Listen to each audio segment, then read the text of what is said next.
ये बात बहुत पहले की है, जब रामपुर नाम के एक छोटे से गांव में दो बहुत ही आलसी आदमी रहते थे।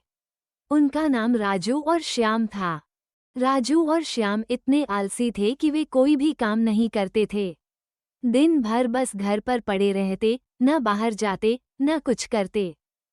एक दिन उनके घरवालों का सब्र टूट गया। गुस्से में आकर उन्होंने कहा, तुम दोनों कोई काम धाम नहीं करते, अब और नहीं चलेगा ये आलस। अपना सामान उठाओ और इस घर से निकल जाओ। ये सुनकर राजू और श्याम बहुत दुखी हो गए, क्योंकि अब उनके पास न घर था, न कोई ठिकाना। वे दोनों बस सड़क पर चलते रहे। न किसी दिशा का अंदाजा था, न कोई मंजिल तय थी। कभी इधर देखते, कभी उधर। दिल में सिर्फ एक ही सवाल घूम रहा था, अब जाएं तो जाएं कहाँ? घंटों चलते चलते राजू और श्याम बेहद थक चुके थे। उनके पैरों में अब जान नहीं बची थी और आंखों में नींद उतर आई थी।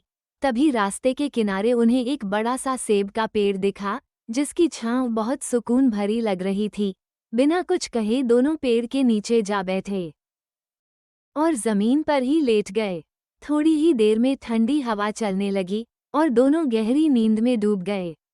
शायद पहली बार उन्हें अपने आलस के सिवा कुछ और महसूस हुआ, थकावट।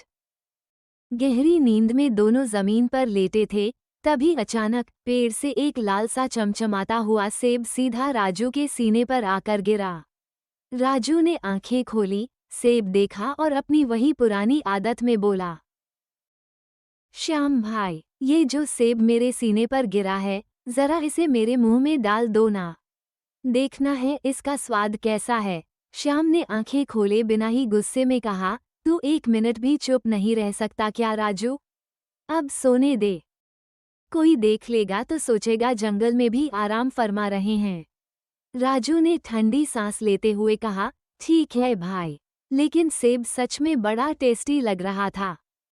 दोनों फिर से लेटकर आराम फरमा ही रहे थे कि तभी थोड़ी दूर से एक ऊंट गुजरता दिखाई दिया। ऊंट की चाल धीमी थी, गर्दन ऊंची और आंखों में वही घमंड भरी मासूमियत। श्याम ने आधी आंखें खोलते हुए धीरे से कहा, उठ। ऊंट भाई, इधर आओ जरा। ऊंट ने गर्दन घुमाकर उन्हें देखा, लेकिन चुपचाप चलता रहा। राजू ने भी करवट बदलते हुए कहा, हाँ भाई, सेब यहीं पास में है, जरा उसे मुंह में डाल दो ना। खुद तो खा नहीं सकते, हाथ हिलाना भारी पड़ता है। ऊंट बाला कुछ पल तक उन्हें घूरता रहा, फिर जोर से नाक से फूं किया और मुंह फेर कर चल दिया। श्याम बड़बड़ाया, देखा राजू, ऊंट बाला भी बदल गया है, आजकल कोई भी हमारी सेवा करने को तैयार नहीं। राजू लंबी सांस लेते हुए बोला, भाई, अब तो मुझे लग रहा है कि पेड़ को ही मुंह नीचे झुका के सेब खिलाना पड़ेगा।